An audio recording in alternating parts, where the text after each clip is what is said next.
Hold it from the side.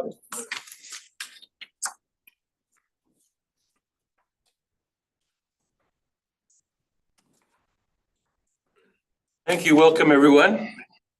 Call this March 18th regular meeting of the Blue Rail School Division LRSD Board of Trustees called to order. We have regrets today from Trustees Garrier, Simonyola, and Kolachuk. And so we're going to prepare. We now have the land acknowledgement, which in our meeting with, and that will be read today by Trustee Walker. Thank you. The Blue Rail School Division brings together a community of schools on the traditional land of the Anishinaabe in Inawak, Dakota. Our division is located on the national homeland of the Red River Métis. We recognize that Manitoba is also the traditional land of the Anishinaabe and Dene. We respect the treaties made on this land and acknowledge the harms and mistakes of the past and present. We dedicate ourselves to authentic alliances with Indigenous communities in a spirit of reconciliation and cooperation. We recognize and honor Shoal Lake 40 First Nation, the source of Winnipeg's life-sustaining drinking water, as well as the treaty territories that generate and provide the electricity that powers daily activity throughout the province. Thank you. Now the welcome and announcements. I'd like to welcome everyone participating in this hybrid meeting. The hybrid meetings follow a formal structure where the work of the board is conducted in a public setting that gathers students, parents, staff, and other community members. As chair, it is my duty to preserve order and decorum at all times. All in-person and verified virtual attendees are reminded to observe procedural bylaws and to engage in a respectful and orderly manner. I'd like to remind everyone here there's a 15-minute public question period at the end of the meeting, and verified virtual participants and verified in-person participants can bring forward questions for clarification regarding items that are on today's agenda. If your questions are not related to tonight's agenda, please reach out to the division by email. Finally, please be aware that we audio record board meetings for accuracy, and that a link to the live stream of the meeting will be made available to the division's website. Unless otherwise approved, other photographs, personal recordings, audio, visual, or otherwise are not permitted. We also like to speak of our and affirm our vision and mission before every meeting. Our vision is for all members of our community to excel as caring, confident, capable, and resilient lifelong learners who contribute to a democratic and sustainable world. Our mission is to provide a safe, inclusive, and engaging environment where personal, collective learning are valued and each one of us reaches our full potential. Next, we move on to the approval of agenda and minutes. The approval of the agenda for the regular board meeting of March 18th. We need a mover and a seconder for that, please. Trustee Walker, Trustee Turner. Call the question. All those in favor? Motion's carried. Didn't get This way. there we go. Pop up. Oh, we're waiting for the loading up. Now we're good. There we go. Yep. And then we have the approval of the minutes of the regular board meeting for March the 4th, 2025. No changes or edits were requested, so the March 4th minutes will be accepted as distributed. Then we move to the approval of the minutes of the special board meeting, which took place on March the 11th, 2025. And again, no edits or changes were requested, so those minutes will be accepted as distributed. Next, we move to LRSD news, and we begin with news from Trustee Palmquist. Thank you, everyone. I just wanted to quickly, it's been a busy month, so only had the chance since our last couple of meetings to attend one event in, I think there's a slide to go up there. There we go.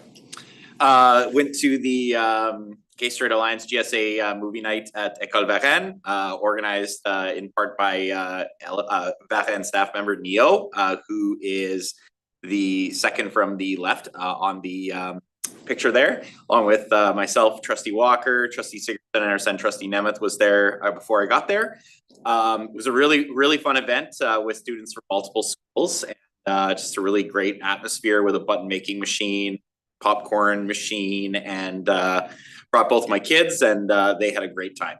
So thanks to the organizers. And this is the second thing I quickly wanted to note, although it's not a directly LRSD initiative, it will certainly benefit the division. The Winnaco Community Center is in the early stages of construction of a brand new park, which will be nestled in the green space right between Windsor Park Collegiate and Collège Béliveau. Was originally the brainchild of the late general manager Dino Moran, who sadly passed away a few years ago, and was then taken on by the subsequent president Darren Bishop, and is now being led by the new torch carrier Crystal Poirier, the woman on the right in the photo. So it is being funded in part with $170,000 worth of land education reserve money from the city of Winnipeg, Councillor Matt Allard, which I thought I would point out because there's been a lot of history recently with councillors investing in the green spaces in and around Béliveau and Windsor Park. Most notably, the other one that comes to mind is Councillor Brian Mays's investment on the running track there. So it's been a lot of great instances of collaboration on creating this sort of Windsor Park community campus, so to speak. And I just thought I would bring this up, the idea of pathways, gazebos, benches, and public spaces fully accessible and immediately beside the Béliveau and Windsor Park Collegiate is going to be a great benefit for both those school communities. Thank you. Oh, and the reason I brought it up today is because the groundbreaking is this Friday at 10 a.m. It's in the park where it will be blessed by an elder. So if anyone's available, feel free to pop by 10 a.m. this Friday. Great, thank you very much. Yeah. I certainly enjoyed the movie night. It was a great night, lots of fun. Yeah. Great atmosphere, good movie too. Yeah. So anyone have any questions or comments on this presentation? No, thank you very much, Trustee Palmquist. We move then to news from the senior leadership team, Assistant Superintendent Anderson. Yes, good evening, everyone. I'm going to take you on a quick tour of the Collège Béliveau and Windsor Park Collegiate family of schools. Many events to highlight. I'm just going to touch on them very briefly.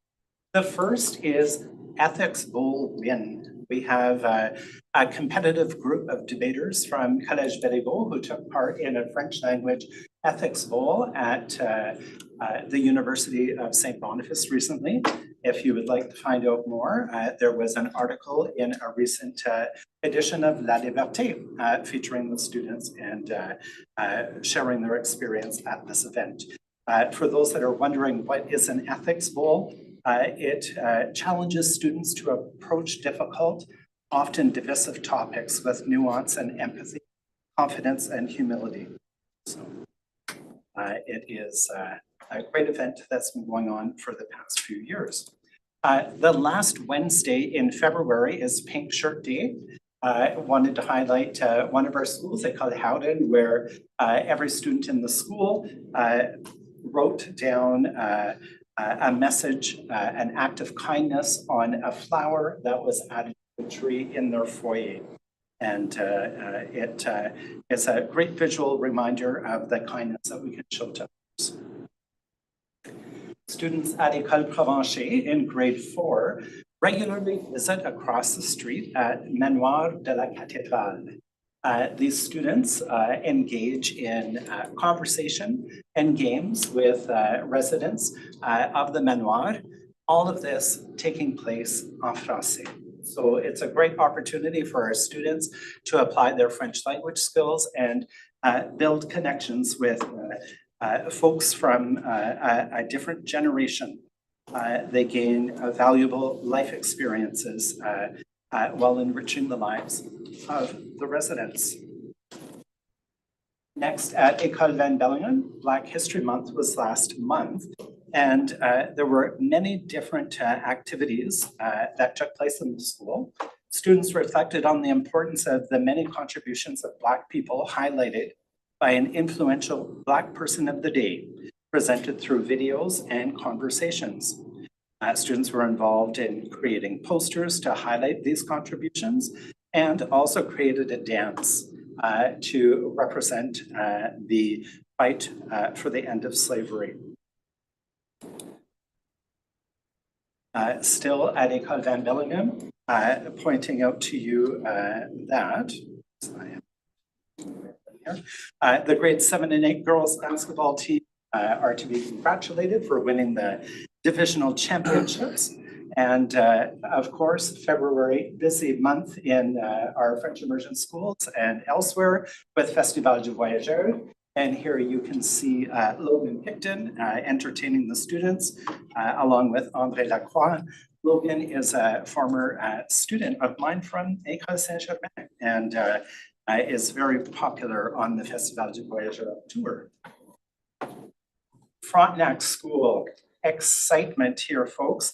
The Frontenac community is using the kitchen and looking forward to seeing the positive impact that it will have on their food literacy programming.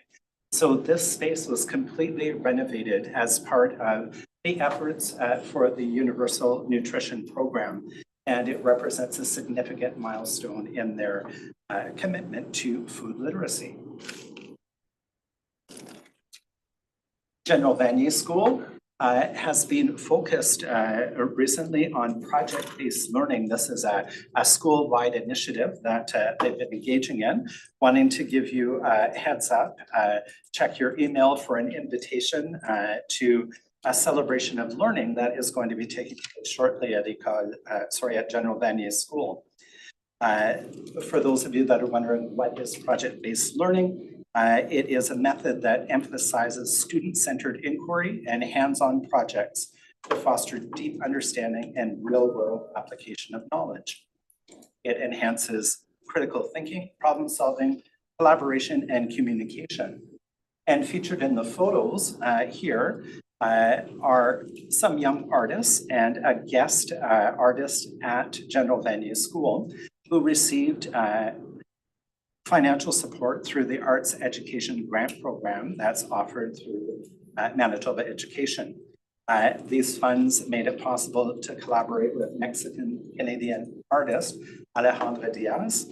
And over 4 creative sessions, students dove into the art making process and crafted their own unique snowmen inspired by the children's book, Snowmen at Work by Caroline. And last stop on our tour is Windsor Park Collegiate for Black History Month. And students worked alongside staff to spend a very thoughtful and reflective month. Students engaged in cultural dance activities over the lunch hour. Book talks were facilitated by the teacher librarian. And there was an opportunity to sample Nigerian meat pies that were supplied by a local bakery, Arabelle's Bakery. And I'm not sure, Jamie, if the link on the right will work for you. It's a PDF. Oh, that's the PDF version. Okay, folks, there is a wonderful video that students from Windsor Park Collegiate have created to share their experiences in the school related to Black History Month. So I will find another way to share that with you. And that ends our tour for this evening. Very good, very interesting. Lots going on. Questions or comments on the presentation? Very good. Thank you, Superintendent Anderson. We move on then to board education. We're going to talk about today is the Jordan's Principal funding. There's been some changes to funding of Jordan's Principal, which have caused some concern within the division. So Superintendent Michalik will bring an update and lead us in a conversation. And I will be supported by Corey Kaplick, our Director of School and Classroom Supports, who's online. And so we are having this be the focus of board education because on March 10th, Maggie McIntosh wrote an article in the Free Press that had trustees concerned. The article spoke to school boards preparing for cuts due to changes in the Jordan's Principal funding. Essentially the article goes on to describe how over the course of time, since 21-22, the number of requests has grown by 367%. So the requests families are Let me making. just stop you. Perhaps you could explain for everyone who might not know what Jordan Principle is. So Jordan's Principle is a federal program that supports Indigenous families and children. Its connection to the K-12 sector is that in some school divisions, those supports are for the hiring of educational assistants in classrooms. But that isn't the approach in LRSD. So I'll have Director Corey Kapalik explain to you how we approach, how we support families to connect with the funding available through Jordan's Principle. Corey, are you online? I am. Can you hear me okay? You bet. Okay.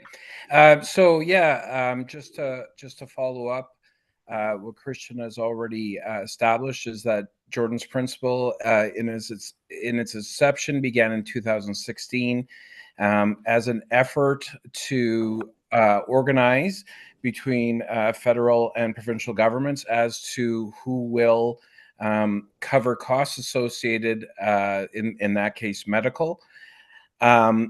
And then the article from Maggie McIntosh on March 10th, and I just wanted to provide a brief update. So first of all, to be clear, the Louis-Riel School Division has not utilized Jordan's Principle for educational assistance supports. The division collaborates with various external initiatives and programs, including Jordan's Principle, to provide the necessary support for students, focusing on out-of-school resources and services. This approach does not diminish the division's responsibility to provide adequate support and resources for all students within the education system. Some examples of some of the things we're helping families connect to is various supports based on the child's unique needs, including mobility aids, medical supplies, mental health services, respite care, action therapy, tutoring, assistive technologies, and cultural supports.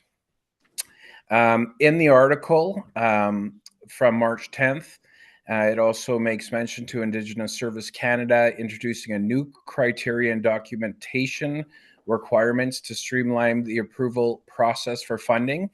And in LRC, we have Mr. Billy Nepanak, who works with Southern Chiefs Organization in cooperation with Louis-Riel School Division, who helps us navigate Jordan's Principle, helps principals, helps families, helps divisional staff connect to those resources that children need most.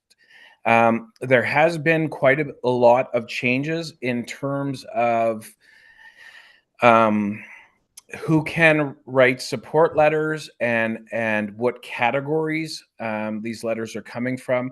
So Amber Zederick and myself have met with Billy Nepanak, and we are working to further communicate with schools how some of the process have changed. So for examples, teachers and professionals working in schools can write letters of support for students when it comes to educational-based needs.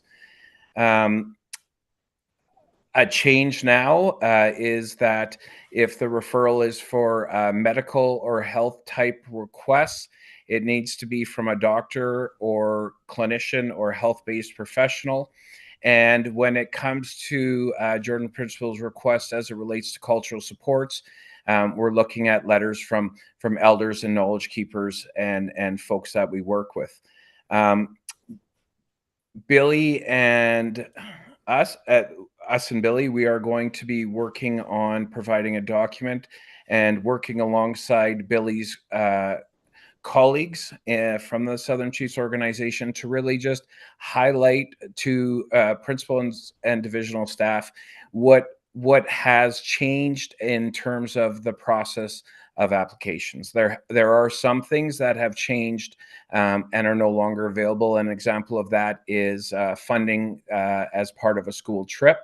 However, in terms of the pieces that we're accessing for children and for their families outside of the school day and in support of them, those things will be available. And like I said, Billy's really helping us navigate what this is going to look like and helping us with that communication out to schools and divisional staff.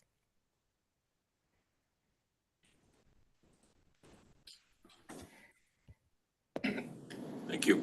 Further? No, it's good. Good news, good information. And so it is board education. If trustees have questions for us, here to answer the questions. Open up the floor for anyone who has questions on this matter.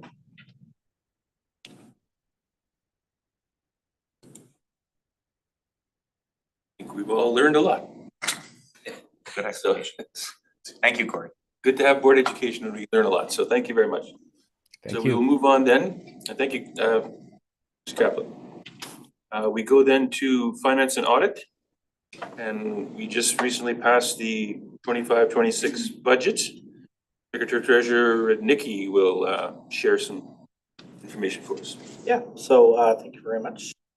So I just wanted to share with the community that our budget for the 25-26 school year has been completed and passed by the board last Tuesday.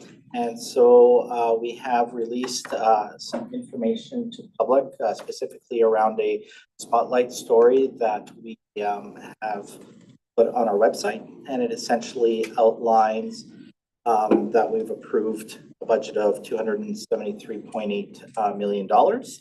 And that the budget, the final budget, took a balanced approach to meet the needs of our growing student population and managed rising costs. And we want to ensure that every dollar spent directly benefits students and supports the long-term sustainability of our division. And so with that, we've finalized increasing our teacher complement by 50.12 FTE, as well as 29.81 FTE for support staff. We have made additional investments in a grade 3 to 4 water safety program of $100,000. We're rolling out a 6-year plan to retrofit 10 schools with air conditioning, beginning with $630,000 starting next year, as well as additional funds of $250,000 to enhance our cybersecurity. So just wanted to communicate that to the public. So if they can read the story on our website, it's there. As we've communicated to the public, all of our decisions regarding supports for students are revolved around our multi-year strategic plan. Second, we also issued a press release, which was picked up by several news agencies like CBC, as well as Winnipeg Free Press. And to that end, we communicated that our budget was a 6.43% mill rate increase, and that our goal was to ensure that every dollar spent directly benefits students and supports the long-term sustainability of our division. And so for anyone who gets the paper or reads online, you can read our press release there. In addition, if you're a visual person, we have a nice little infographic, which kind of gives a snapshot as to how our dollars are allocated, whether it's between salaries and benefits, our operating, how it divides amongst all of our support, or all of our staff in the division, teaching and other educational supports, as well as a nice little infographic about our one-time and additional investments. So I encourage our public to go onto our website and for anyone who's interested, and take a look at all the information we have regarding our budget for next year. And that's what I have to report for today. Thank you. Questions or comments on information provided? Good, thank you. Crafting and passing a motion is, of course, one of our most important jobs. I'm glad we've got that done. We move then to staffing, and 6.1 is personnel updates, vice principal appointment.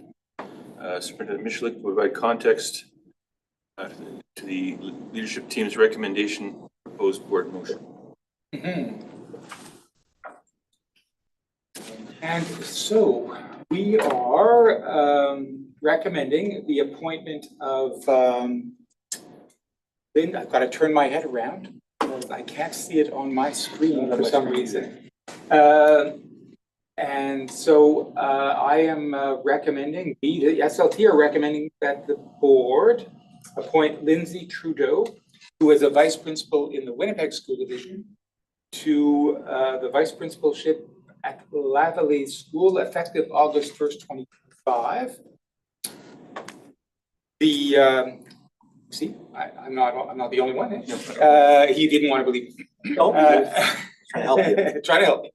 I'm up now. And so, and the reason for the appointment of a vice principal at Lavalley School is, of course, to help trustees and the public track all of the decisions being made. You appointed the vice principal at Lavalley School, whose name escapes me right now, Steve Hoosen. My way of checking in, see that we're all tracking decisions. Steve Hoosen, principal at Marion School, effective August 2025. So thank you very much. Swing around. The motion is that Lindsay Trudeau be appointed vice principal at Lavalley School effective August 1st, 2025. Mover and a seconder, trustee Nemeth, Steve Walker. Questions or comments? We call the question. All those in favor?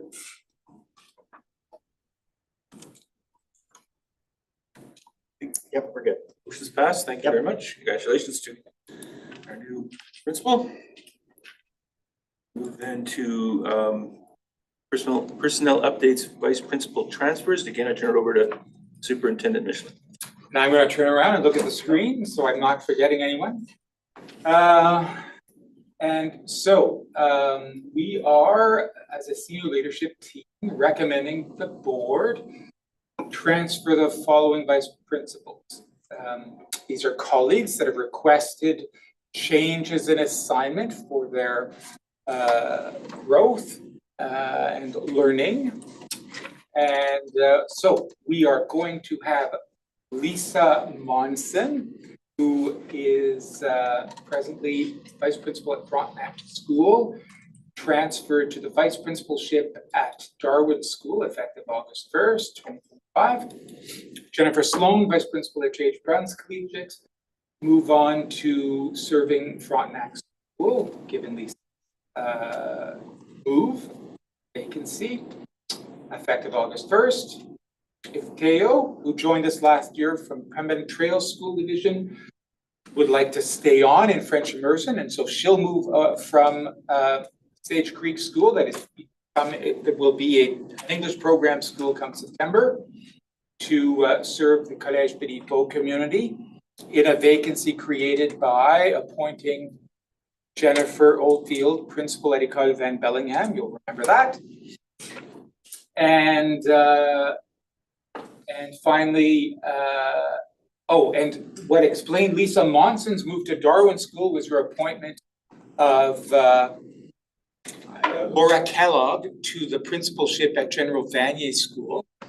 And so finally, Melanie Romas will move on to J.H. Bruns Collegiate from General Vanier, where she is presently. And that vacancy was occasioned by Ingrid Peterson's retirement. Good, thank you. So the motion will be the following vice principals be transferred effective August 1st, 2025. Lisa Monson to Darwin School from Frontenac School, Jennifer Sloan to Frontenac School from J.H. Bruns Collegiate, Aifateo Aruma to Collège Béliveau from École Sage Creek School, and Melanie Romas to J.H. Bruns Collegiate from General Vanier School. We're in a seconder for this, trustee Palmquist, trustee Turner. No questions or comments? Lisa Monson was my math teacher at Minnetonka. Congratulations. You were. And we won't hold that against her. All those in favor?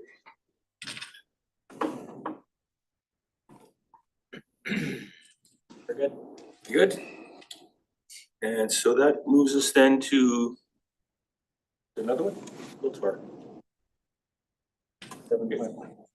The chair information to the board. We'll talk now about the school tour. The highlights from on March 5th, many members of our administration and myself and trustee Nemeth had the great privilege of touring the new French immersion school serving the Sage Creek and Bona Vista area. That's under construction, very close to being completed. And we have, I believe, some pictures coming up. I won't describe each one of the pictures except all these lovely looking folks here. That's us there. And that's the building in the background. Just scroll through them. I won't describe each one. You can see the level of construction there. Going forward. This one we can stop at. This is going to be like the reception area here with the stairs and the students can gathering place. It's really beautiful. There's a skylight up there. There's going to be some artwork and a feature wall along the back there. It's quite striking, and it's really looking forward to seeing it in completion. And the flooring as well. There's been tremendous work being done on the flooring, and special artwork. This person here is cutting out. It's quite elaborate, and it's going to be very beautiful when it's finished. Just some of the, so there's an example of it there on the left. Each of the areas are highlighted, themed along the lines of specific plants and flowers. So, have that. Oh, and just one, move it back. And sorry, I'm contradicting myself. These would be the washrooms, and they're termed as bully-free washrooms, individual washrooms there. So it'll be good for the students. Again, some more classroom space, very airy, very light. It's beautiful. See the work being done. More classroom spaces being set up. Yeah. Classroom space. I think this is going to be the kindergarten, I believe. Daycare. Daycare, yeah, the daycare. So there's little small spaces for the little children. These little washrooms here. More classroom areas. The furniture's just starting to arrive. Got some more space. I think that might be the library there. Classrooms. I believe is the gym. Multi-purpose room. Multi-purpose room. Here you go. Thank you. Thank you, Jamie. Welcome. I've been there many times. Yeah, and Jamie's. I should turn this over to you because No. you certainly know you know this new building inside out. You're doing great. So much work done on it. This is the There we gym. go. Some more work being done. You can see what a beautiful building it is, and it's going to be when it's finished. More of us walking through it. This is again the same area that we saw the top view of. That's the skylight will be up there, and these stairs will be going each way, and there'll be cushions and areas for seating for the children there, for the students. And more classrooms. Classrooms. Lots of pictures. Nice. This is the student services room. Yeah, student services room there. This is another view of the, that's another view of the, will be the reception area. Some mechanical.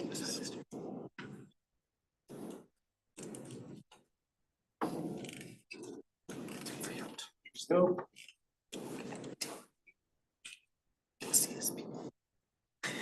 Another view of that same place.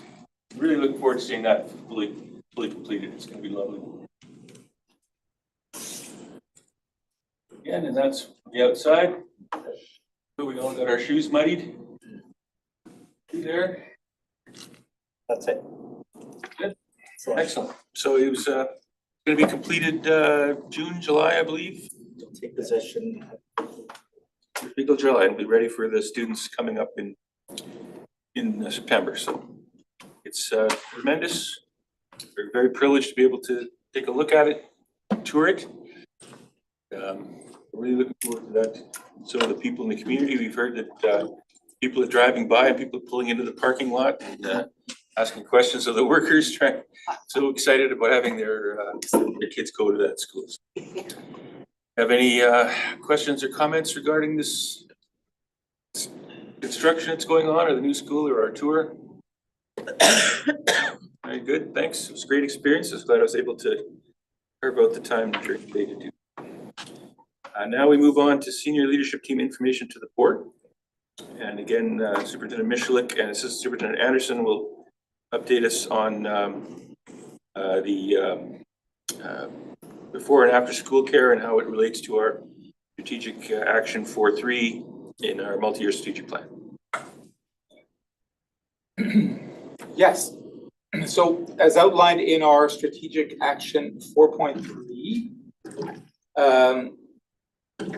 we are wanting to, over the course of this strategic plan, implement universal full day, everyday kindergarten and enhance access to before and after school care. All in the hopes as well of enhancing access to childcare for preschool age children, for families of preschool aged children. So the first part of that strategic action has been achieved. We've implemented a universal full day, everyday kindergarten program in LRSD. We'll have more to report on that later in the school year. We're now moving on to enhancing access to before and after school care. We have providers offering before and after school care in some of our schools to some of our families in those schools. We've had to offer additional spaces, before and after school spaces, run by the school in a few places. Sage Creek School, Niagara Place School,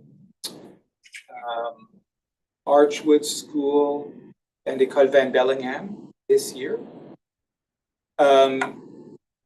We did it for the very first time in our history in 2014 at École George McDowell. Have a school create a before and after school program for a few parents. Schools are really finding it very challenging to offer this service to families when it is school run. They just don't have the wherewithal to build up the workforce to meet the needs. So the wait lists are long in those schools and in all our schools. So what we intend to do over the next several years of the multi-year strategic plan, and it likely will take us beyond this iteration of the multi-year strategic plan and take at least one or two more iterations, is build, like we have for full day kindergarten, a universal before and after school childcare program. And so in order to do this, we're going to have to talk about the culture of a school, whereby right now, there are all these spaces being used in a school after the bell rings in the morning and before the bell rings in the afternoon, at the end of the day. And we set aside just a few spaces in some schools to look after kids before the bell rings at the start of the day and after the bell rings at the end of the day. We're going to have to change that culture. A culture where we're going to need to nurture a culture where all of those spaces that are available to kids after the bell rings in the morning and before the bell rings in the afternoon are there for kids before the bell rings in the morning and after the bell rings at the end of the day. And so your senior leadership team, at no cost to the board, in other words, at no cost to the taxpayer, working with families who need this service and are already paying for this service, or if the service were available would pay for it, we're going to build something together. And it starts with a survey that we've requested families to fill out. So you've seen the communication go out to families. A very important survey. We're asking families to identify the need. Households where a child will be in kindergarten to grade 6 next year. We're asking them to let us know. Do you need before and after school care at the end of the day? We want to know if they already have it, but more importantly, what we want to know, do you need it and do not have it? And from there, we will start to build something. And I'll report back along with my colleagues the progress we're making starting later this spring. I've appointed our Assistant Secretary Treasurer Vanessa Ross and Assistant Superintendent Jeff Anderson to lead this initiative. So that is my report. Thank you very much. Questions or comments on this? Before and after school? Walter? I just want to thank you for the work on the before and after school program. It's going to be really important for the families in our community. Very excited about it. Thank you. Yes, Sister Nordheim. Is there work being done to see any interest from current educational assistants who might decide that that's an additional position that they would like to take on, or is that a next step?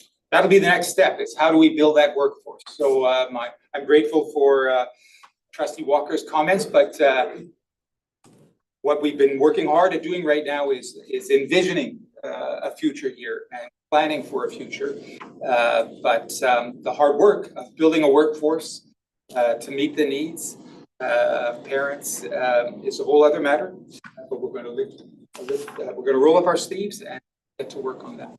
And an existing workforce can be a part of absolutely building a bigger and more sustained workforce going forward.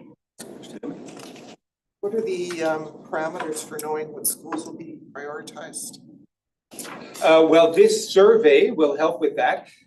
So we are envisioning that we will need to start small relative to a universal program.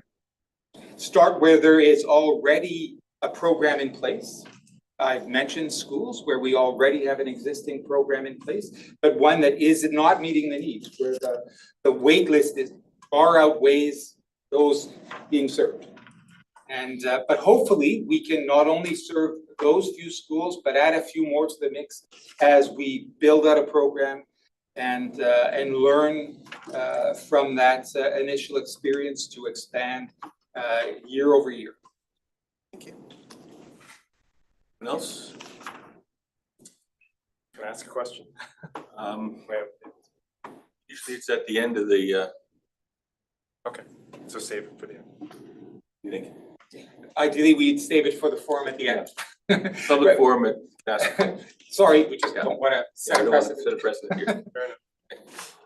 Thank you very much. Again, this has been an ongoing issue, and again, as parent division, I know how many people struggle with this, and anything we assist in that is critical, and I'm glad that we're on top of that. Just backing up, then share information to the board. I was so excited by the school tour and the pictures that I skipped ahead. We have 7.2, just the code of conduct.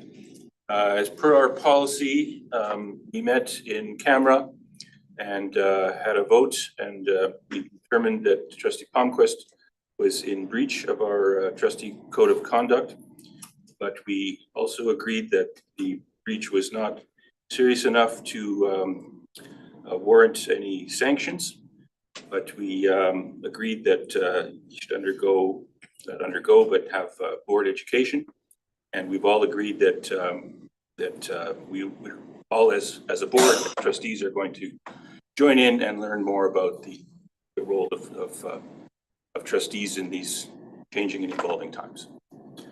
So there we go. Moving then to 8.2, leadership team meeting that took place on March 13th. Again, I'll turn it over to Superintendent Michelet. Quickly, just an overview, as we do every month. We share with trustees and those joining us for this public meeting, highlights of our monthly leadership meeting.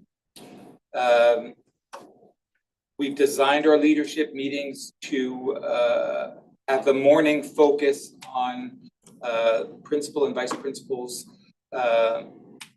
personal leadership learning. So we provide time and support for what we call project-based leadership learning. That continues to be an important strategy that is showing that it is having impact, not only on our school leaders and their learning, but having their learning, refining their leadership practice in the service of they are responsible for. The afternoon is then always focused on some important strategic actions that we're moving forward. Last week's meeting focused on staff wellness, workplace wellness, our work with a national organization, a Canadian organization, Well at Work, and their use of a survey, Guarding Minds, which is a staff wellness survey that was developed in Canada and has been used across many sectors to get a measure, a sense of staff wellness. And so we share the results of that survey and the survey and subsequent interviews to best understand wellness in the workplace in LRSD. We've shared that information with the board, and we'll be sharing that information with the public this week. And more importantly, we'll be sharing not only what we've learned through the survey that has, for the most part, confirmed what we were already sensing was workplace wellness in LRSD relative to other sources of information since coming out of the pandemic. What we will also share is the work we are doing to respond to what we know about workplace wellness, the strategies we've already deployed, and future actions we're going to take. The afternoon also focused on staffing, given the board had just adopted its budget for 25-26, got right to work with the staffing implications of that budget. We reviewed, as we have been for some time now, you've been hearing me talk about the resource allocation framework, this approach to understanding student needs and how best to support those needs. We need to work on that together, as a senior leadership team, divisional staff, and principals and vice principals. And of course, this also informs staffing in the form of student services staff, clinical staff, and educational assistants. So there's a connection between what was talked about at 1 o'clock and what we talked later about at 3. We talked about some changes to how we are providing the service of moving things around in the school division. And finally, we touched on an important staff learning initiative for all staff, with a special focus on our educational assistants in helping support building their capacity to support children experiencing crises. And so that was it for a very busy day of learning. Busy day of learning, certainly. Any questions or comments on that meeting and the information we've received? Very good, thank you. We will move on then to the monthly updates regarding our communication metrics. Again, Yes, so we've been changing them up for some time now. We're bringing you different metrics every month. We're looking at web analytics this month, web analytics from September to March, September 4th to March 4th. So according to the metrics we collect, we have 268,948 active users of the website. We've published 119 spotlight stories. We had over 29,000 views on those spotlights, on those 119 spotlights. We had a significant number of those views, over 10,000, focused on the Welcome to the New LRSD Parent Portal spotlight. That makes our director of IS happy. We have a total of over 1 million views on our website in this period. The average time people are engaged with a page is 1 minute, 24 seconds. 118,000 folks use the mobile phone as their way of engaging with the website. 149,000 the computer, 28 actually watch us on engage with the website on the TV, and 3.1 thousand on tablets. All important information to know when we're designing our website to ensure that it is accessible on all those different devices. There you have it. Good, thank you. Questions or comments on that? Good thing we're getting a lot of eyeballs. Okay, we'll move on from then. I thank you very much. Move on to correspondence. Oh, sorry, legislative update. We have some legislative update from Assistant Superintendent Anderson. Give us information. Thank you. I'm not sure if many of you follow closely what's happening at the Ledge these days, but they have had their new legislation machine on overdrive. So in the past couple of weeks, approximately 40 new bills have been introduced in the House, and there are a number of them that have a direct connection to education. So what I have done in the document I'm providing you here is providing a link to the draft legislation, the summary that the Legislative Assembly provides that summarizes the intent of the legislation, and then identifying potential implications for LRSD. In some cases, there will be an implication for practice, procedures, or policy in our division. In other cases, it's really rather peripheral to us. But pointing this all out so that you're aware of the work that your provincial elected officials are working on. And there may, of course, be within these bills some that the board would wish to take a position on, to declare support or ask questions or ask for clarification. So just bringing this to your attention early in the legislative process. Good, thank you. We will have to take a look at those and see if there's anything that we wish to work on. Is there any questions or comments regarding these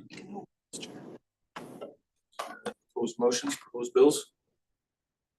Very good, thank you. We'll move on then to correspondence, section 10. We have school board correspondence received, school board correspondence sent. We also have MSBA correspondence received. We've had no requests to pull anything out for discussion, but I would like to highlight the 4 letters to our elected representatives that we did send. One was to the Honorable Tracy Schmidt to congratulate her on her appointment as Minister of Education, Early Childhood Training. The second was to our Honorable Mike Moyes, congratulating him on his appointment to Minister of Environment and Climate Change.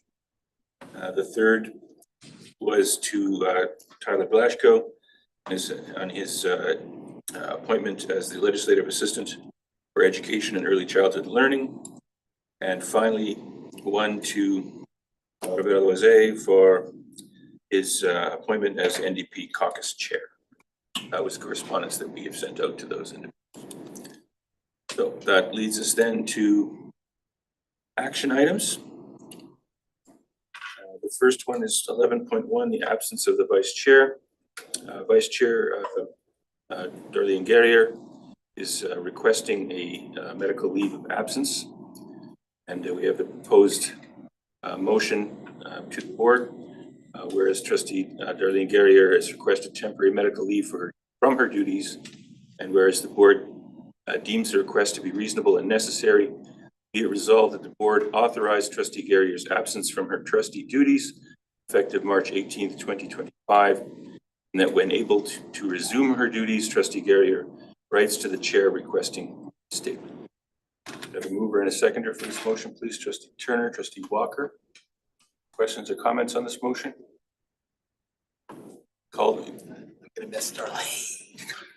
Wish her a speedy recovery. Yes. Certainly will, yes. I was speaking with her this afternoon, and she wishes everyone well. She's doing well. So call the motion, please. All those in favor?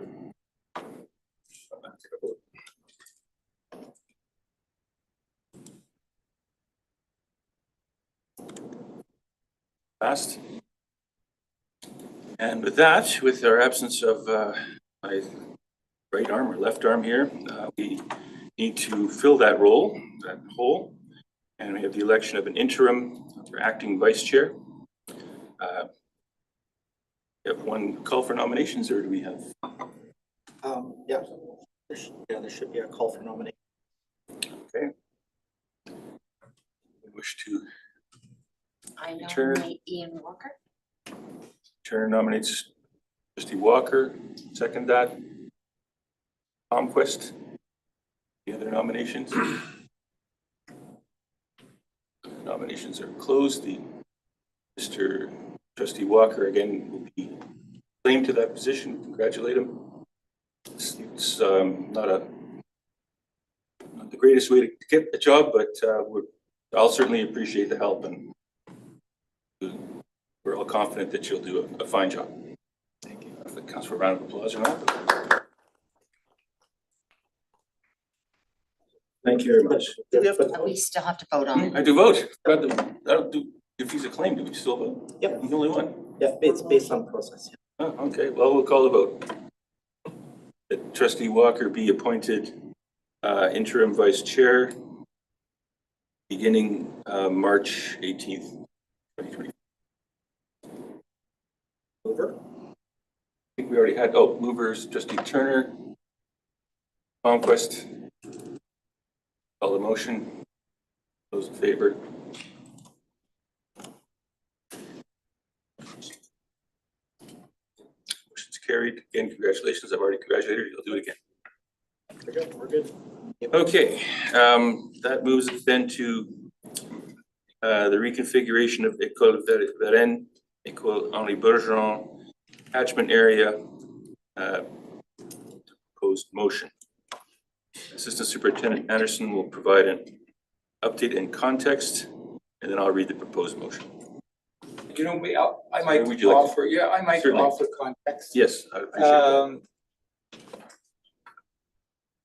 So trustees have got a report that explains in detail the reason for the change in configuration.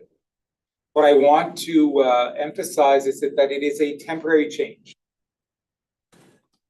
The process to communicating the change with community has followed the same process we've agreed to over the last 2 years. We have followed the same process of communicating this change that we did with a change to configuration for the Archwood and Marion school communities. You'll recall that change, where a portion of Archwood School's catchment was moved over to Marion School due to enrollment, due to capacity challenges at the school, and a plan to increase capacity at Marion School. And so it was a permanent change. This year, last year, so this was 2 years ago. This time last year, similar process to the one we've used here with École Varennes, relative to communicating with a community, the need for a change. You voted on having students in grades 7 and 8 at St. George School move to Windsor School because of the capacity challenges in both those schools. We approached it the same way we're approaching it. We've approached it the last few days with the École Varennes community, bringing this motion to you this evening. The difference though here is, as emphasized in the report, this isn't meant to be a long-term solution. This is a short-term temporary solution. Nothing has changed to what ultimately we need to see for École Varennes.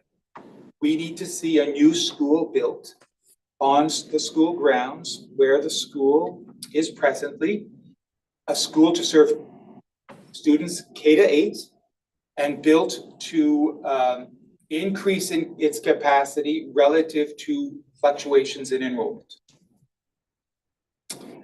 But we're at a place right now, as you can read in the report, that École Varennes has been operating above its capacity for some time, and the projected increase for next year has us at a place where we've explored all possibilities of repurposing spaces in the school, and that is just not viable. We've looked at moving students relative to geography, like we did for Archwood and Marion School. That is not achievable without a great deal of disruption. Carving out a portion of the geography to go to another school is just not viable. We've looked at, when thinking of which grades to send to another school, and we've decided on the 7/8, we've looked at other schools as possibilities. And the only school with some capacity for now is École Henri Bergeron. So our challenge remains, although we've made great progress when thinking back to 2013, in terms of building capacity in French immersion in LRSD, it is still very much a challenge. And we still very much need government to support our efforts to create more capacity. But in the interim, while we wait for government to support our efforts to create more capacity, we need to implement this temporary solution of sending for next year, and until we build that school to replace École Varennes, the existing building, we need to have the 7/8 at École Varennes attend at École Henri Bergeron, and École Varennes serve students in grades K-6 for the foreseeable future. And so that is what the report outlines in greater detail, in a more formal way, from the more casual sharing of the report I've offered this evening. Thank you. Oh, sorry, one last thing. So the one thing the report doesn't share, and you need to know, is Amy and Jennifer, the principal and vice principal at the school, supported by Ron Cadez, the liaison assistant superintendent, have done a tremendous job communicating with families, explaining to families the reason for the change. Just as we saw last year with our principals at St. George School, our admin at St. George School, and at Archwood School the year before. And Patrice and Mélanie at École Henri Bergeron, supported by Jeff Anderson, have also readied the community for the change as well. But it's only the start of the journey with community, where we will continue to work with families, of course, work closely with students and staff, to ensure a smooth transition. So is there anyone else? That's it. That's it, okay. Question. Should call the motion first, and then we can have questions. So the motion is proposed motion, whereas the school division has submitted a capital request to the province of Manitoba for the construction of a new school with increased capacity to replace the existing École Varennes building, and whereas enrollment at École Varennes is projected to far exceed building capacity beginning in the 2025-2026 school year, whereas École Henri Bergeron is the nearest elementary school with space available, whereas both school administrations have advised families of the need for a change in grade configuration. Therefore, be it resolved, superintendent's report, a recommendation to address enrollment challenges at École Varennes School be received as information that École Varennes be redesignated on a temporary basis to serve kindergarten to grade 6 students only effective September 2nd, 2025. That École Henri Bergeron be designated on a temporary basis as the catchment area school for grade 7 and 8 students residing within the current École Varennes catchment area effective September 2nd, 2025. That school bus transportation be provided at no cost to families, to students affected by this change. And that school administration at both schools continue to work with staff, students, and families to promote a smooth transition. That senior leadership continue to monitor enrollment patterns at both schools and advise the board of changes. And that beginning in June 2026, students completing grade 8 at École Henri Bergeron be given the choice to attend either Collège Béliveau or Collège Jean Sauvé, and that the board continues to advocate for the construction of a new, larger school to replace École Varennes so that the grade 7 and 8 French immersion students may once again access programming in their local community. So that's a mouthful. There, a mover and a seconder for this motion, please. Trustee Palmquist, Trustee Walker. Now we'll open the floor to questions. Walker, hand up first. Just had a question about the kids being given an option to do Collège Jean Sauvé or Collège Béliveau.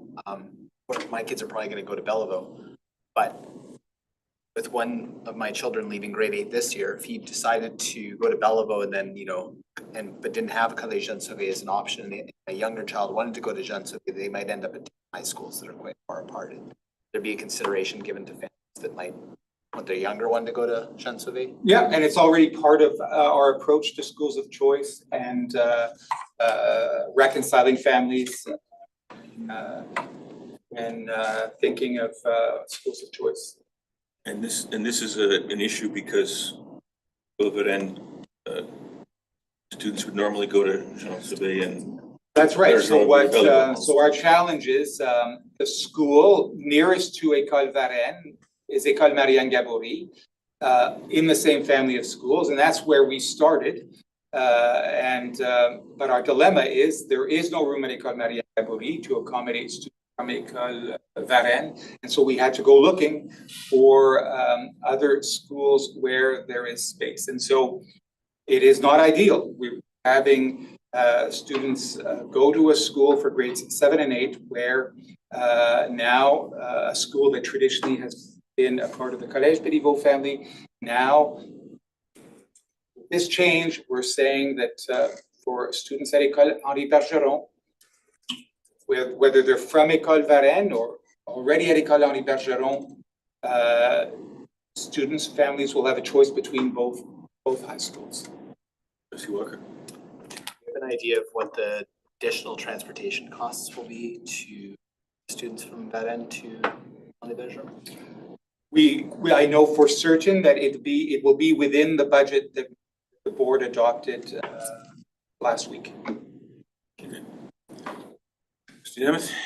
Yeah, I just wanted to, this is frustrating when we know that for so many reasons, aside from space, there's a new school that needs to be built on that property. And I think the challenge for me anyways is that while it's fair to use the word temporary, temporary is quite possibly several years of families and students having to be bused outside of their community, right past the school where they should be going to go to a school somewhere else.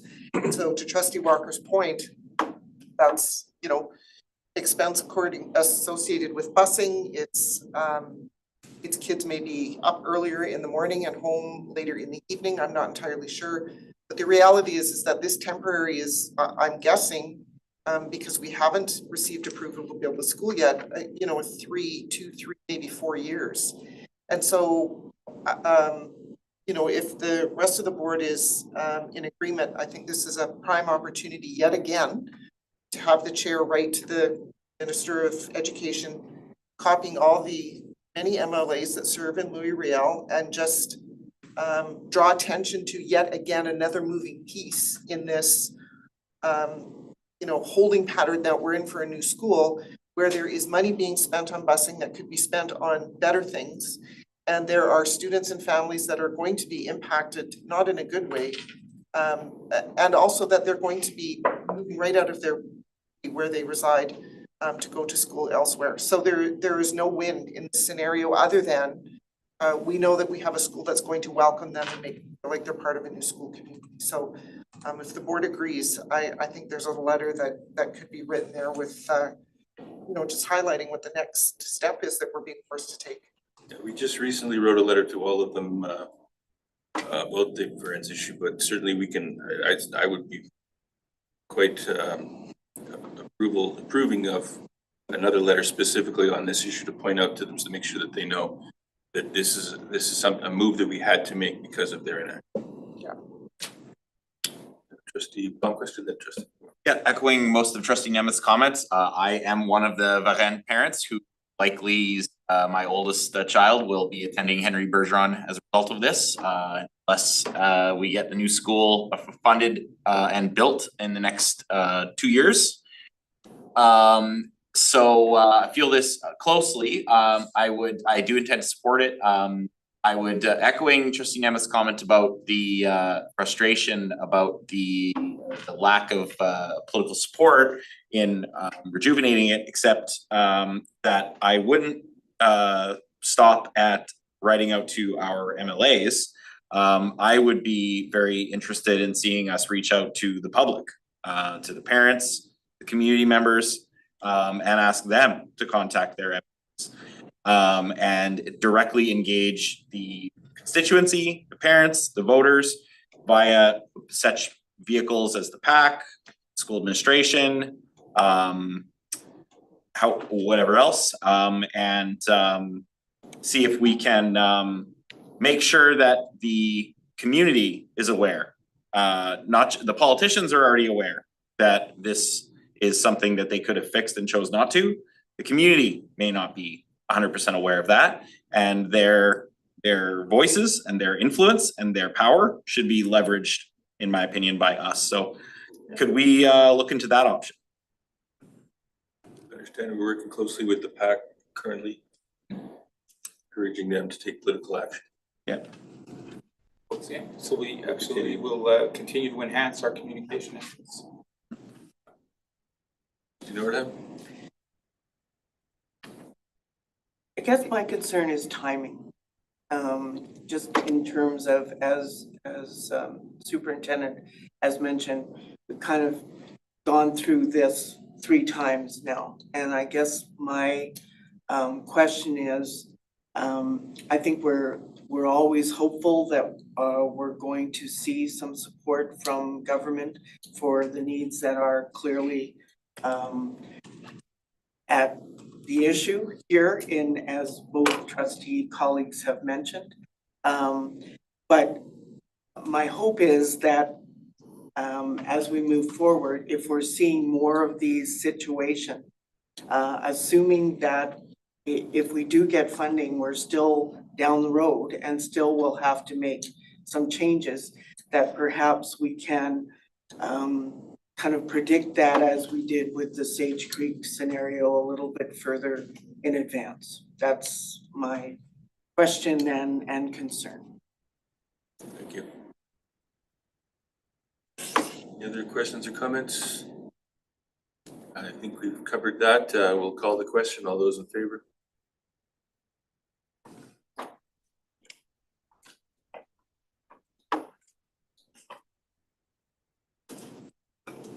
Mine is still voting, so Yes or no? Sorry.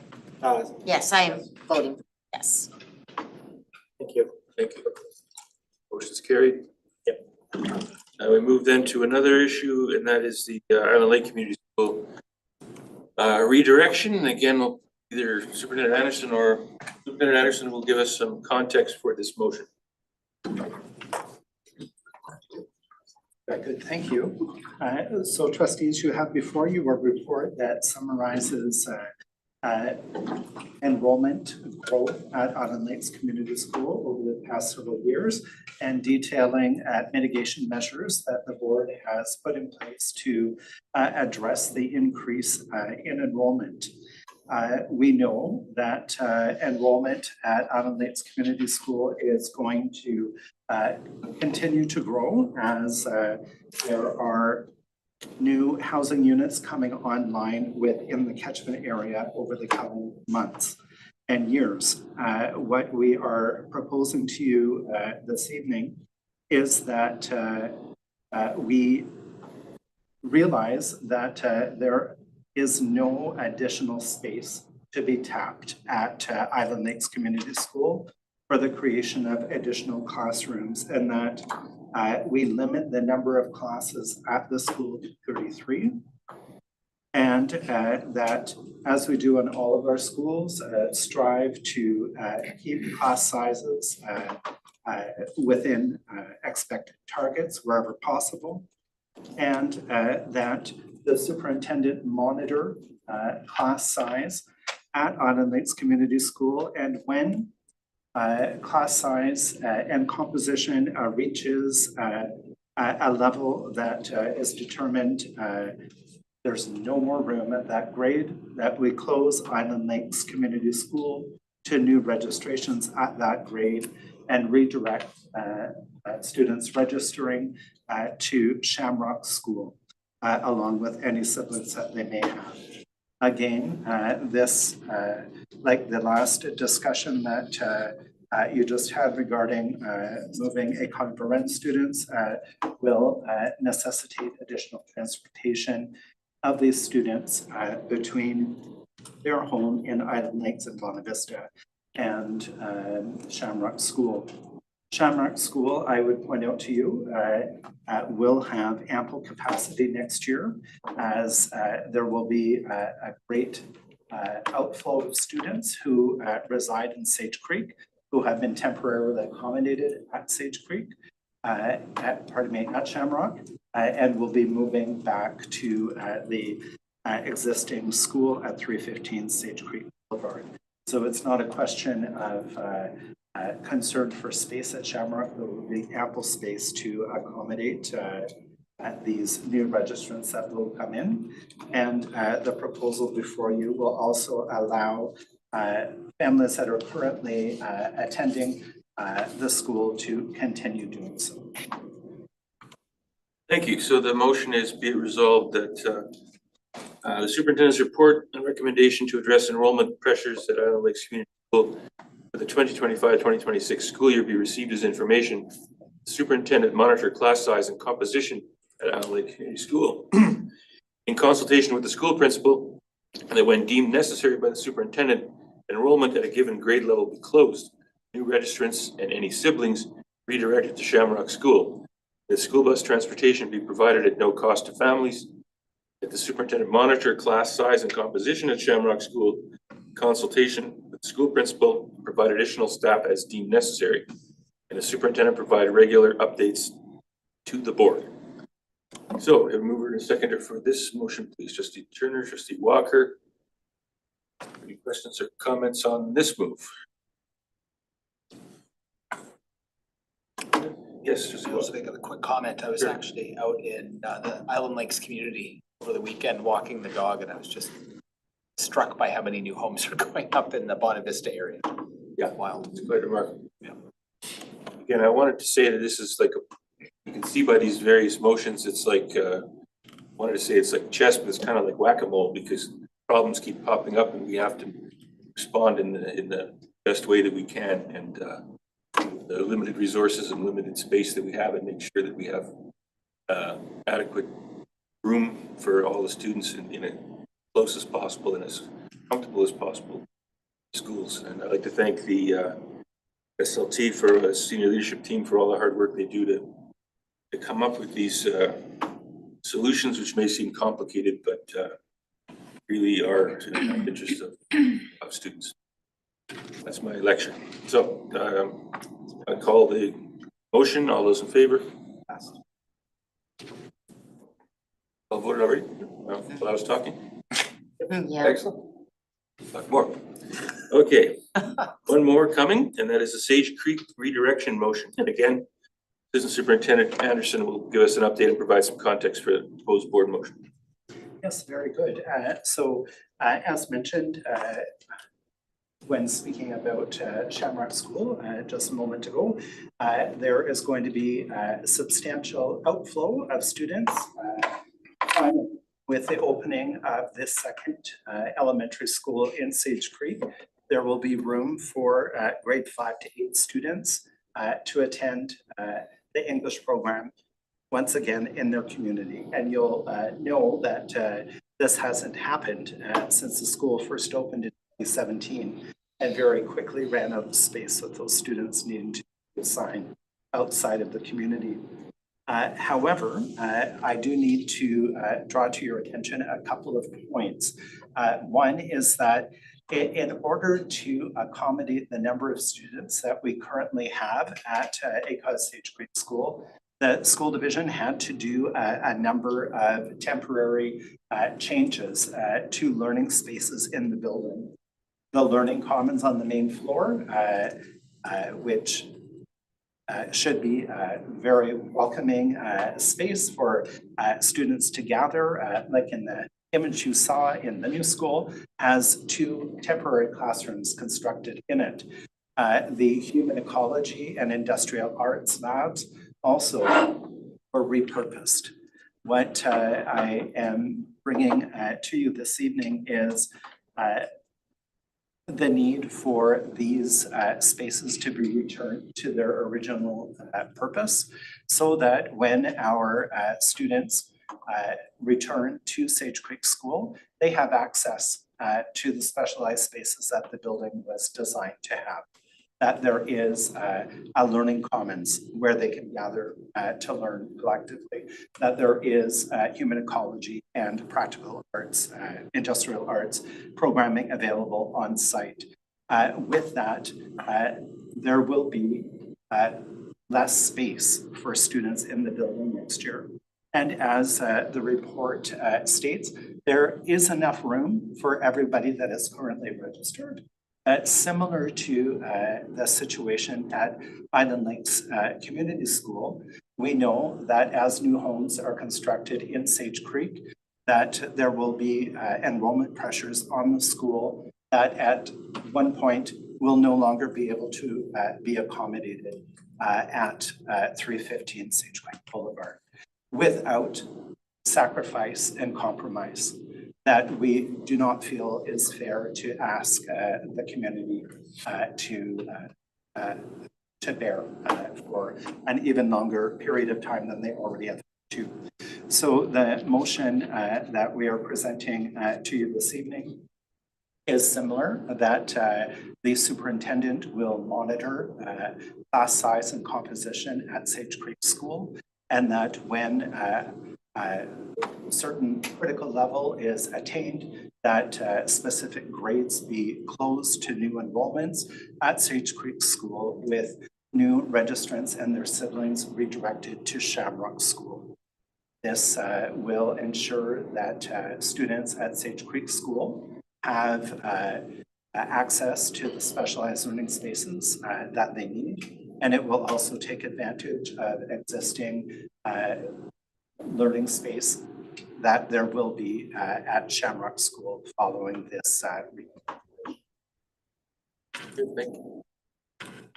So the motion is, whereas Sage Creek School will be designated to serve kindergarten to grade 8 English program students effective September 2025, and whereas certain spaces repurposed for regular instruction to mitigate enrollment pressures will be restored to their intended purpose over the summer, thereby reducing student capacity at Sage Creek School to a value closer to its original design capacity, And whereas enrollment at Sage Creek School is projected to continue growing as new homes are constructed and occupied, and whereas Shamrock School will have ample capacity to accommodate students from other school catchments, therefore be it resolved that the superintendent's report and recommendation to address enrollment pressures at Sage Creek Schools for the 2025-2026 school year be received as information. The superintendent monitor class size and composition at Sage Creek School in consultation with the school principal. That when deemed necessary by the superintendent, enrollment at a given grade level be closed with new registrants and any siblings redirected to Shamrock School. That school bus transportation be provided at no cost to families, and that superintendent monitor class size and composition at Shamrock School in consultation with the school principal, provide additional staff as deemed necessary, and that the superintendent provide regular updates to the board. Seconder for this, please. Walker. Turner. And questions or comments? Yes, Trustee Emmett? Just a question. So I'm not going to dispute that those spaces that the school lost with the repurposing of those classrooms are important spaces. I guess my question is at what point, let me rephrase that. Is there a scenario where we have very, very few students being moved out of community into Shamrock? So if, let's say, grade 3 is closed or kindergarten is closed and there's 5 or 6 kindergarten students, is that a bus with just 5 or 6 kids going from Sage Creek into Shamrock? Is that a potential scenario? It may begin with a handful of students, but our projections show that they'll quickly have others to talk to on this. All right, thank you. Yeah, I need to add perspective. So we have Sage Creek still in development. We visited the school the other day and we noticed the vast fields still to develop. And we have Dawson Trails just next to Sage Creek, a development similar in size to the existing Sage Creek that is going to start to build. And so what we need to help government understand right now is that I'm not so sure about ample space at Shamrock as worded in the motion. I know I removed the word from the report. There's space at Shamrock, but that space is going to run out on us and will not suffice, will not help us navigate the enrollment pressures.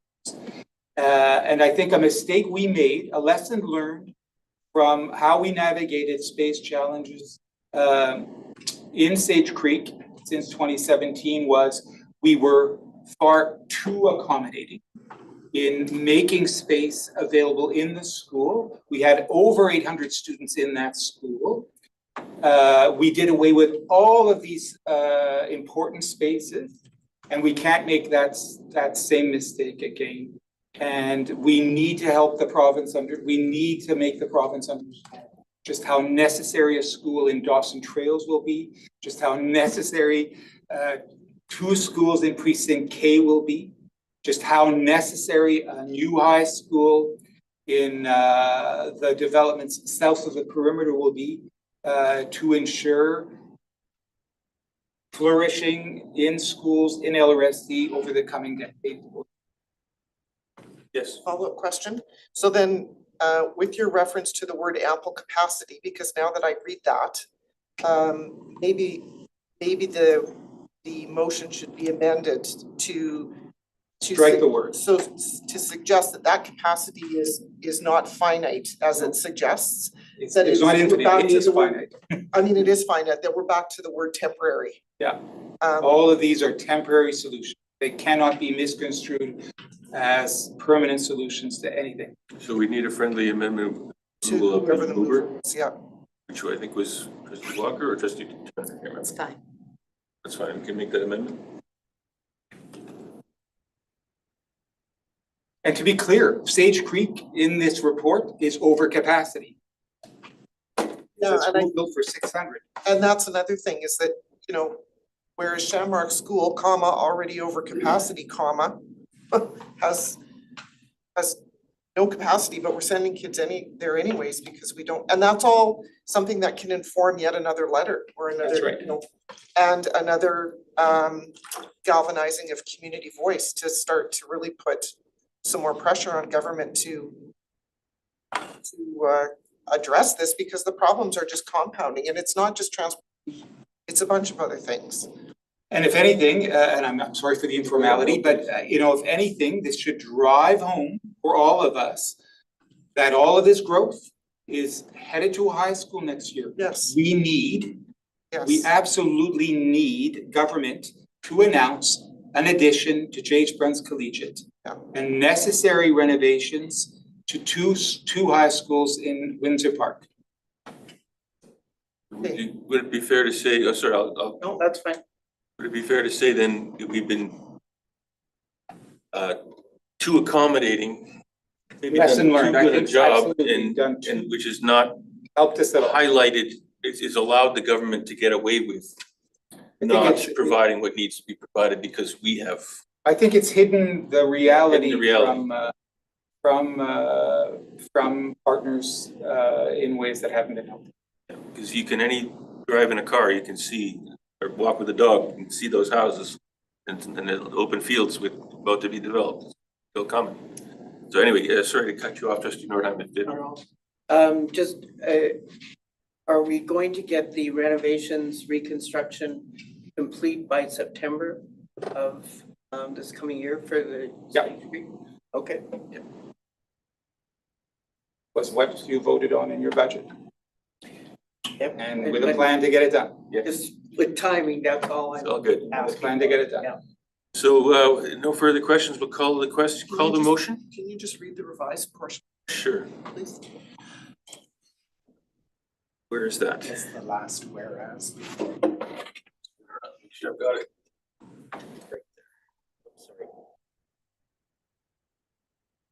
Good grief.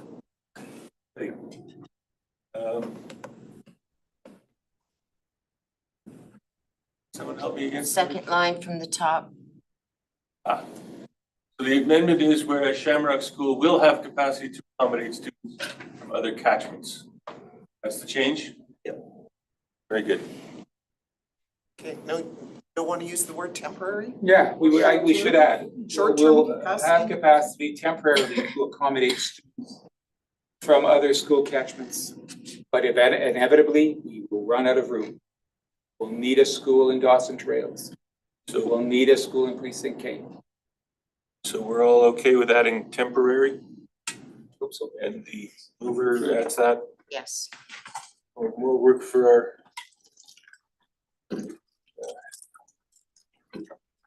hardworking, done, okay. Upline, where Shamrock School have capacity temporarily to accommodate students on the school catchments. There we go. Converted. So we'll call the question. All those in favor?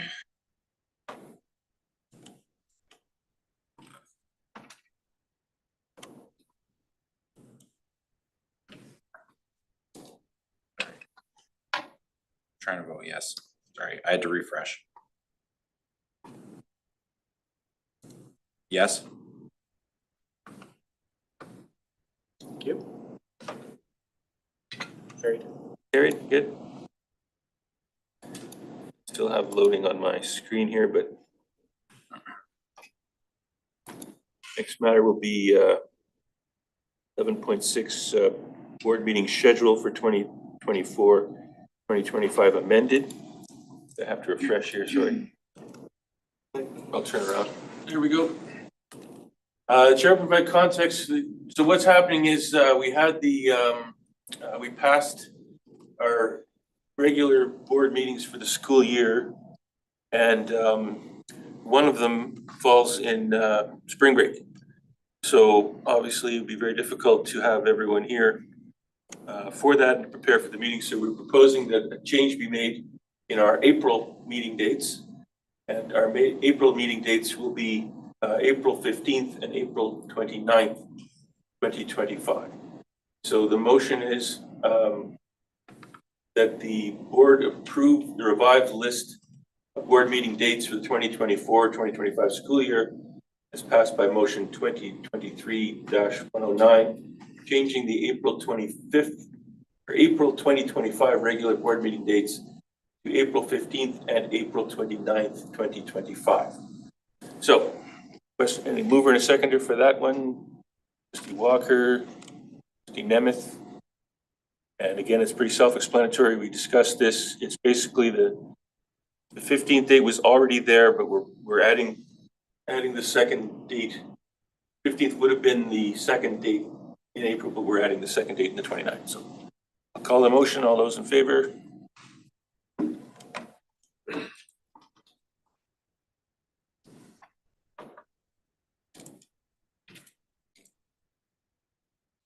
Passed.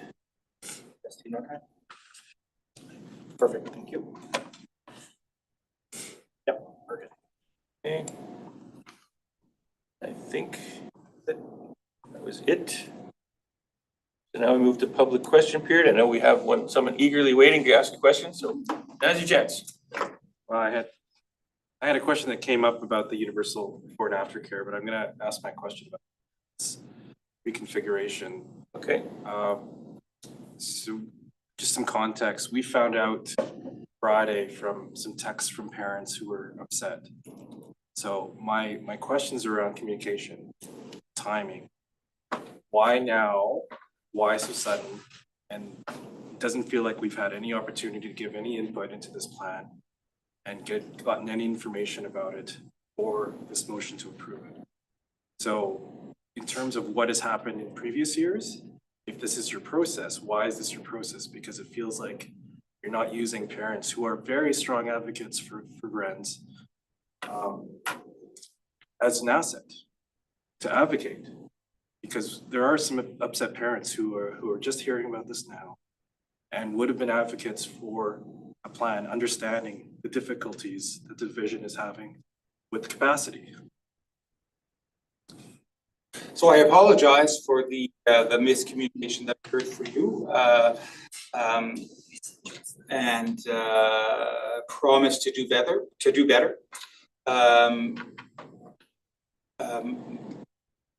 It isn't aligning with what I was hearing relative to how we were able to reach out to all families. So I'm going to look into it all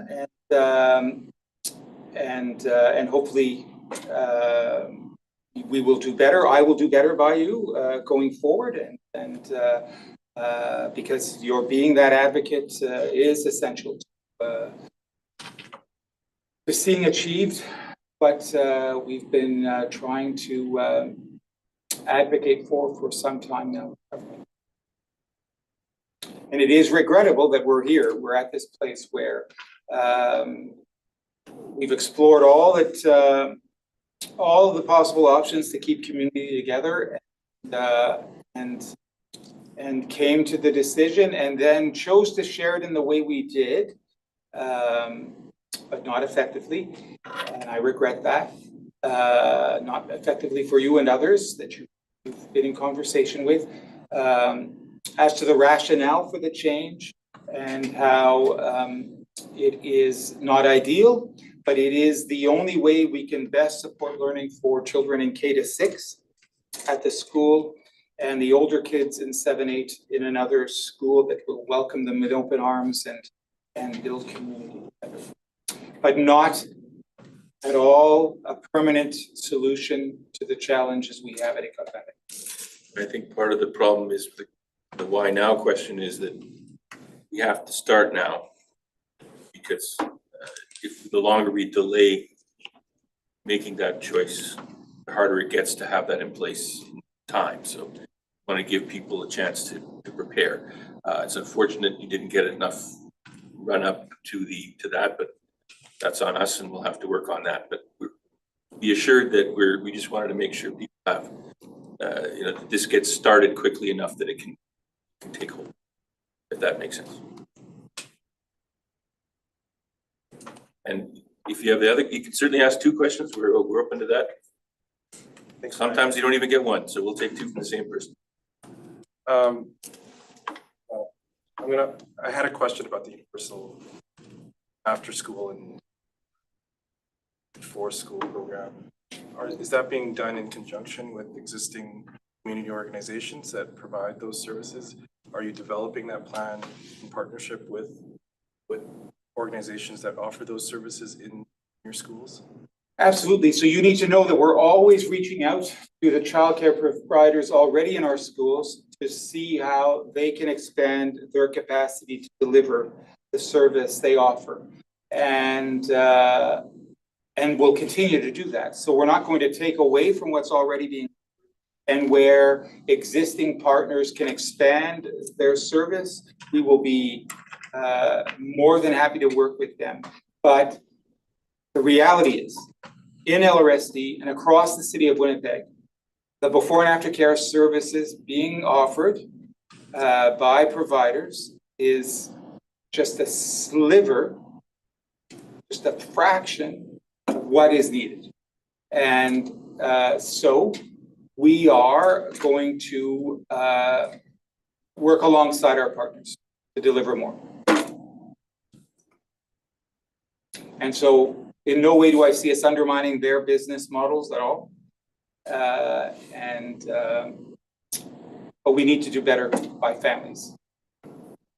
So as we need to do better communicating change with families, as you've observed, and I admit, and take ownership for, and I apologize. I take personal responsibility for that inadequate communication, and can do better, will do better.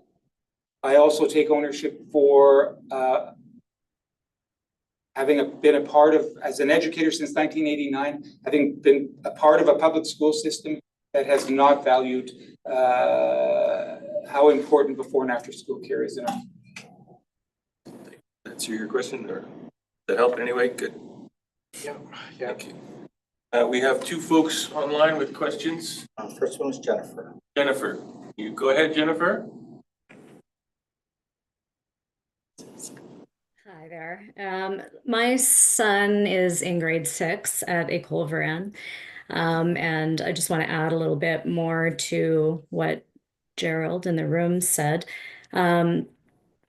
Although we moved out of the catchment a couple of years ago, we applied for École Varennes to be our school of choice for our son because we didn't want him to lose out on the bonds that he had created there, as well as the really strong sense of community that is really created and nurtured by staff and administration at Varennes.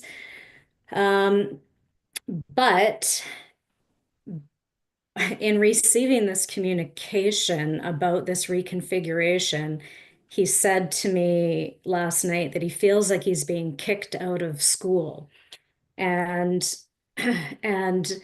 it's very, we're doing our best to support him, and all parents are, and of course the teachers are, but it's very difficult when there's been nothing communicated in writing.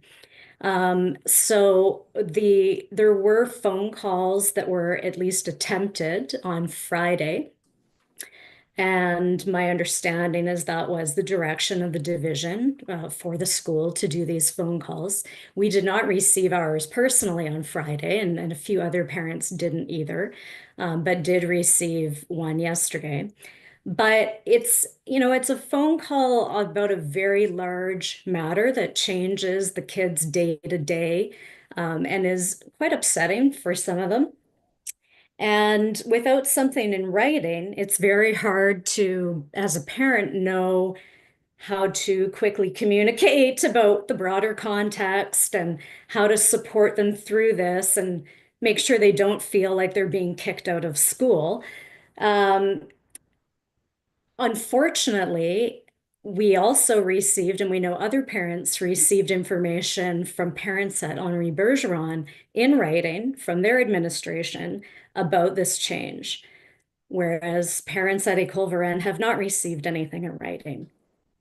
So that's a problem, which the vice principal apologized for, did not know that that had happened, but is a problem. So when I look at the school division's strategic plan and the priorities related to belonging, including ensuring parents and guardians are welcomed and valued as essential partners, and independence, priority number 3, in including enhancing student voice and putting student experience at the heart of decision-making in classrooms, schools, and divisional systems. This did not feel like that at all. The timing of the decision quite late in the year when LRSD has dashboards full of data and has been advocating for expansion, and we have, tried to help with that in the way we've been able to. It seems like a plan in advance of now might have been possible, and if so, there would have been some time to do some appropriate consultation. And I understand that parents and kids can't be, the decision makers about an issue this large, but knowing earlier in the process can help parents and kids make sure that their concerns and questions and ideas are at least felt like they're part of the decision making and planning, as opposed to an afterthought.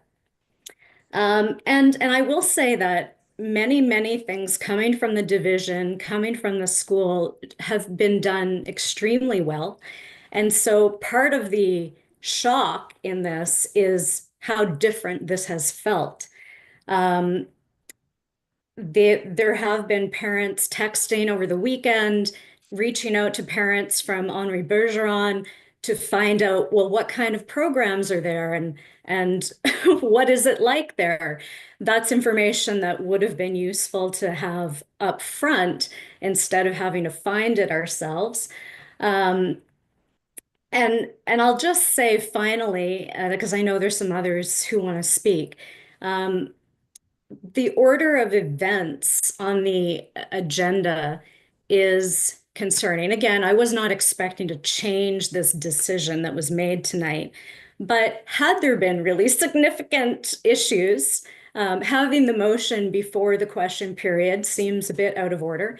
And I will also say that when we find out the information that is significant on a Friday or Monday, and the board meeting is on Tuesday evening, and you have to present ID in order to speak by 8:30 in the morning of the board, and people are working, it becomes an accessibility issue to what should be an open democratic process. I understand there need to be some restrictions and safety precautions and that sort of thing, but I would encourage the board to think about if that needs to happen, then things that are on the agenda and are shared with parents should be done further in advance.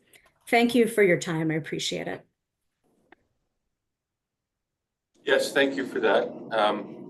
Again, I want to apologize for the inadequate communication, the lack of communication. What you have observed has been inadequate in our process. And I'm apologizing this evening and will apologize to the community in writing tomorrow.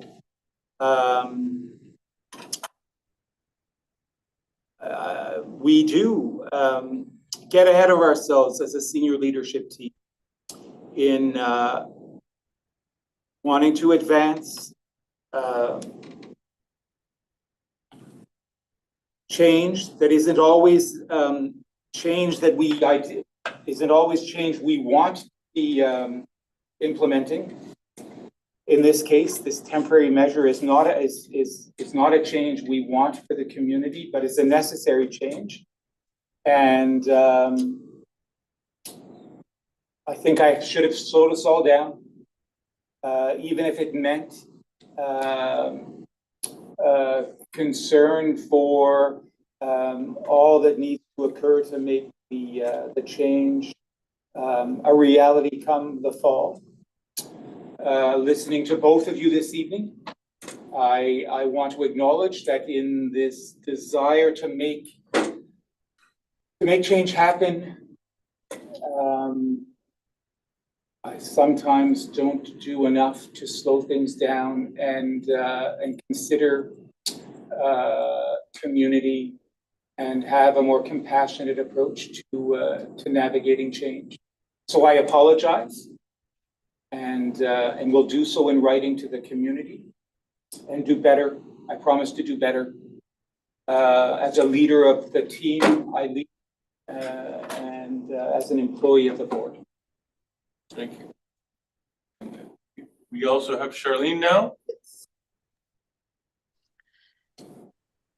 Hi there. So thanks so much for, everyone can hear me? Oh, sorry. Yeah, we can hear you. Okay, perfect. So thanks so much for having us have some time here, ask some questions. And I think a lot of the concerns that Jennifer rose were also ones that were brought to me. I know I was informed on Friday. There was a little bit of confusion because some of us did find out a little bit earlier based on announcements that were made Wednesday evening. So that was a little bit tricky. But then I have been quite a few families have reached out to me because they have not received a phone call because of the fact that they do not have a child in grade 5 or 6, or sorry, grade 6 or grade 7. So they're unsure whether or not that this was a one-time thing for just this 1 year, or whether this is going to be for multiple years. So I've had a couple families reach out who have kids in grade 3, 4, and 5, wondering if this was going to affect them as well, just because that communication hasn't occurred. And as Jennifer had mentioned, some of them weren't able to sign up. They are, I know, watching on YouTube, however, but because they couldn't get down to the office to come and get their ID verified, a very reasonable expectation, because I know that that policy was put in place for very valid reasons. And they just shared a couple other questions that I'm hoping that either tonight can be addressed or in an email that goes out to all families. And again, I'm speaking as a parent of Ecole Varens and a community member there. And I do have a grade 6 child, so she will be moving on. I have reassured her that there's AC there, so she is thankful for that, but super nervous about lots of other pieces of it. So one of the pieces that a family member has reached out to me is Ecole Varens has a really great nutrition program in terms of being able to provide both breakfast and lunches. And they were unsure if they had access to that at Ash Bay, just because it is a different school and different schools have received different amounts of funding in regards to the nutrition program. Quite a few families have reached out to me regarding childcare, because many families, and I know I did as well when my children were all in the same school and all at Varens, they really relied on their grade 7s and 8s children to watch their younger siblings. And to find out now, middle of March, and trying to now find appropriate childcare for their children in just a few short months, when Varens does end so much earlier than Ash Bay, even just for kind of those kids kind of getting back. And then just also families kind of wondering about some of the different programmings, things like, where will shops still be happening? Is there both guitar and band? Is there just one or the other? Just quite a few different pieces that families were wondering about. And even just things that my own child kind of brought up, like, and her friends chatting about, oh, I guess we won't ever have a farewell, like just, and maybe that's all in the works. But just some things that I know are on the hearts of the kids, as well as the families that people have reached out about. And like, we will continue to do the advocacy work, and there's a couple of us who are already working on a new letter in terms of writing to the government saying, now we're unable to have our children attend Ecole Varens because of the difficulties and the size of the building, and we'll continue that advocacy work. But there's just, many of us are left with lots of questions, and maybe you can't answer them all today, but just hopefully in the next upcoming days and weeks would be helpful. Thanks. Really? Thank you, Charlene. So I'm taking notes of all your questions. And again, I want to thank the others who've spoken this evening. I apologize for the communication. And we'll meet with I'm meeting with the team first thing tomorrow morning to ensure that written communication comes to the community, all members of the community, with answers to your question. I know for a fact that we talked about the needs relative to the nutrition initiative, the Universal Nutrition Initiative at École Henri Bergeron, and how now with students coming from École Varennes, how those had to reassure administration that those plans are not going to be sacrificed, that we will find a way to make these investments that were already planned for École Henri Bergeron a reality, because they need to be there for all students in all schools. And so we'll make sure that's a part of the written communication. You've talked about before and after school care, and again, just how lacking it is in LRSD, and how parents are left, families are left having to figure it out, and relying on children to look after children. And that is not ideal, and we can do better. And so that will also be a part of the communication. And as we build out this universal before and after school care service, when thinking of which schools to make a priority of a first go at this system, we can see how this change, its impact on the community, would help inform that decision for the fall. And so I'll ensure that all of this is a part of communication in writing to you, coming from me tomorrow. We have another question from Lisa Harrison. Lisa Harrison? Hello, can you hear me? Yes. Hi, thank you so much for taking my question. I want to first and foremost, in the spirit of transparency, be clear that I am here tonight as a parent of a student in grade 7 currently at École Varennes, and another one who's currently in grade 4 there. I have joined tonight via my LRSD email, and I just wanted to reiterate the point that has been made by others, that it was a challenge for a lot of parents who were not necessarily LRSD employees or have an email for other reasons to attend given the short notice. I guess I want to echo everything that everyone else has said, especially the issue of childcare and making sure we're being equitable and inclusive with our thought process and our decisions moving forward, but also wanted to ask the direct question of why the process at École Varennes was done in the way it was and did not mimic or echo the process that was done at École Howden earlier in the year, which included a PAC meeting presentation, visits from senior leadership and trustees, as well as MLAs who came to a community meeting. And then after that point, it was brought to the board. So community was involved before the point it got to the board. So I'm just curious if you could speak to a little bit of how that was done differently at Varennes, and if there was a reason for that. So I'm acknowledging having misrepresented what happened for École Varennes.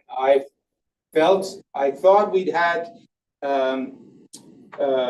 put together a process that mimicked what we did, not at École Howden, but what we had done for St. George School and Windsor School last year. Clearly, I failed to make that that approach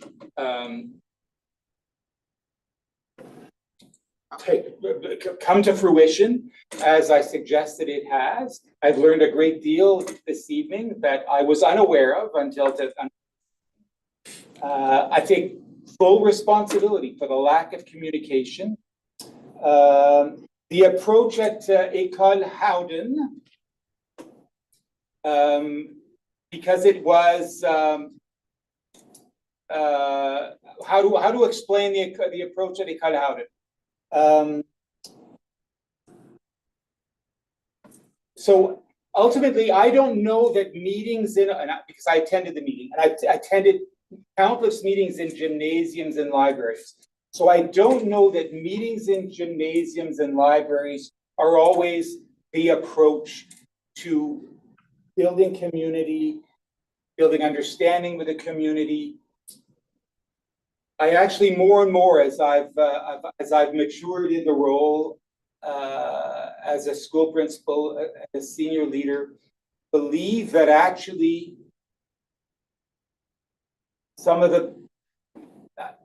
truly believe the best communication happens at the school level.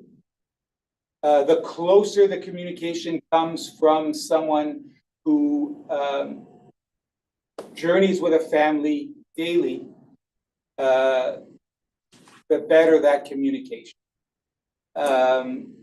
And so again, I so regret, and I take full ownership of this, because I'm there to support everyone on the team, the senior leaders in the room, school principals and vice principals in the room. And I regret how I have not supported my colleagues in the ways I should have, and will learn from this evening. And want to assure you, because there's lots of work still to be done between now and September to make this transition a success. I want to assure you that I'm going to do my best to support everyone in their roles and responsibilities to support staff and students and families and parents to navigate this change. And again, so regret that this has been your experience thus far. Thank you. Anyone else with their hand up? I don't know if Jennifer went back up or is still. Yes, sorry, I did put it back up, and I'll be very brief. I just wanted to acknowledge that when I did get my phone call, some of the strategies that were discussed or communicated regarding how they were planning to help the kids transition were excellent. So I just want to put that on the record as well, that overall the communication, could have been better. But certainly some of the emotional transitional support activities that they're looking at are great. So thank you. Thank you for that. Appreciate that very much. Thank you. And then that's it online. Now we have Sandra. Yes. Yes, thank you. Earlier in the evening it was mentioned that there was a breach to the code of conduct. And I think in fairness to the public and in the interest of transparency and learning, I would like to know what that breach was that happened and that the board feels they need to spend some time. Anything of that nature is in camera and not for public. That's according to not us, but the Public Schools Act. Basically, we're not allowed to discuss it. Thank you. Anyone else? I think we're good. I just want to thank all of Varennes folks for your comments and coming here and taking the time. It's really appreciated. I just want to assure you all, and I appreciate the last comments, especially that, it's difficult. We understand that it's difficult, and we regret that there was problems and a bad experience for some of you. But, I'm really hoping that you understand that we're doing the best we can under very, very trying circumstances, very difficult circumstances. So Can I just make one? Sure, by all means, yeah. So that was my wife, Jennifer. Transparency here. Okay. My son is in grade 6. We were all looking forward to him graduating and having a farewell in grade 8 from Varennes, because we are very tied to that school. That sense of belonging is very strong at that school. I just want to emphasize, I don't want their farewell to be an afterthought. Okay. The 6s, 7s that are having to move on, I really hope that the division is going to throw them a huge farewell. Because they deserve it. And, you know, it's a real loss to Lorenz to have these graduates who would have been graduates, who would have been mentors, sharing their skills and their talents and gifts to younger kids in Lorenz. So please, please, please, please give them the farewell that they deserve. Good point. We're taking notes and we're gonna do what we can. Anyway, again, thank everyone. We're doing the best we can. We appreciate all your comments.